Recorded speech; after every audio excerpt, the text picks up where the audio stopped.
ಈ ಪಾದ ಪುಣ್ಯ ಪಾದ, ಈ ಪಾದ ದಿವ್ಯ ಪಾದ.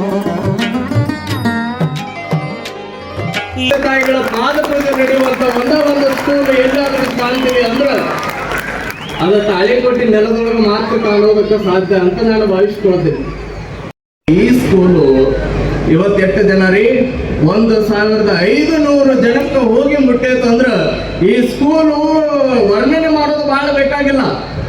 ಏನಂತೆ ವರ್ಷ ನೀವು ಈ ಕಾರ್ಯಕ್ರಮ ಬ್ರಿಲಿಯಂಟ್ ಸ್ಕೂಲದ ಕಲಾವೈಭವ ಅನ್ನುವಂತ ಅದ್ಭುತವಾಗಿರುವಂತ ಕಾರ್ಯಕ್ರಮ ಮಾಡ್ತಿರಲ್ಲ, ಈ ಕಾರ್ಯಕ್ರಮದ ಈ ಸ್ಟೇಜ್ ಅನ್ನ ನೋಡಿಬಿಟ್ರೆ ಸಾಕ ಈ ಸ್ಕೂಲು ಹೆಂಗೈತೆ ಅನ್ನೋದು ನಮ್ಮ ಜನಕ್ಕೆ ಗೊತ್ತಾಗ್ತದೆ ಅನ್ನುವಂತ ಮಾತುಗಳನ್ನ ಈ ಸಂದರ್ಭದಲ್ಲಿ ಹೇಳ್ತಾ, ಈ ಪಾದ ಪುಣ್ಯ ಪಾದ, ಈ ಪಾದ ದಿವ್ಯ ಪಾದ.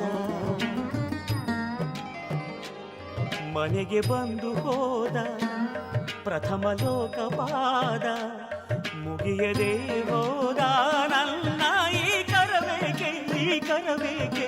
ಈ ಪಾದ ಪುಣ್ಯ ಪಾದ, ಈ ಪಾದ ದಿವ್ಯ ಪಾದ.